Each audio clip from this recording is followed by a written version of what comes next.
आपके लोगों को खरीदने की ताकत रखते हैं और आप बिकते हैं सस्ते में।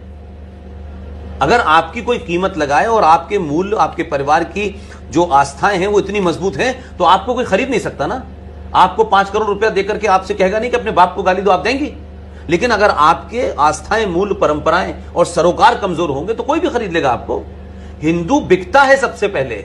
इसलिए दिल्ली में 1 महीने का बिजली का बिल 2 रुपए किलो चावल मिलने से हमने सत्ता में बिठा दिया। अब वो हज हाउस बना रहा है, अब वो मुसलमान मौलवियों को तनख्वाह दे रहा है, अब रोहिंग्या मुसलमानों को बसा रहा है। तो आप चिल्ला सकते हैं, तो भी वोट तो हिंदुओं ने दिया था। क्या सारी 70 सीटें जो दिल्ली की हैं वो मुसलमानों की वजह से जीत गया? वो 2, 4, 5 सीटें जीता होगा। तो हिंदू कौन सा हिंदू? तो कौन सा हिंदू को आप कहेंगे कि ये राष्ट्र के प्रति समर्पित है? ये नहीं है। हिंदू बिकता है। मैंने कहा ना, हमारी औकात इस देश में 2 रुपए किलो चावल से ज्यादा नहीं है। हम अपने आप को महान दिखाएं, बहुत परोपकारी दिखाएं। हम झूठ मक्कारी पे खड़े हुए लोग हैं। लिहाजा केजरीवाल जैसी मानसिकता सत्ता पर रहने के लिए, इससे पहले भी लोग यही कर रहे थे। इसीलिए इस देश में माइनॉरिटी कमीशन बना, इसीलिए इस देश में वक्फ प्रॉपर्टी एक्ट बना, इसीलिए इस देश में सच्चर कमीशन बना, इसीलिए इस देश में एजुकेशन बोर्ड ऑफ मुस्लिम बना, इसीलिए इस देश के संविधान में धारा 14 का उल्लंघन करके धारा 25 से 30 दी गई। वो दलालों की कमी नहीं है।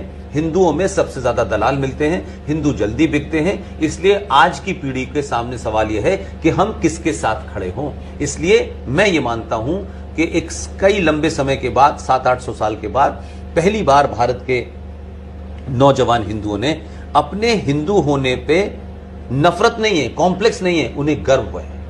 उतनी हजारों साल की जो सभ्यता है वो आपको ताकत देती है कि आपके पूर्वज कौन थे। सब आपके पूर्वज बिकाऊ नहीं थे। लेकिन इतनी लंबी मेहनत के बाद जो आज की जनरेशन में लोग आ रहे हैं, उस वजह से एक नया नैरेटिव हो रहा है। इसलिए आज आप ये सवाल पूछ रही हैं। 10 साल पहले तो ये सवाल भी नहीं लोग करते थे, एमयू के बारे में जानते ही नहीं थे। लोकल मीडिया को पीआरओ डिपार्टमेंट से 4 विज्ञापन मिल जाते हैं। वो इरफान हबीब के इंटरव्यू छापते हैं कि होली के रंग का मतलब क्या है और पिचकारी का मतलब क्या है। तो दवा तो आपके यहां है, वो कभी नहीं बिके।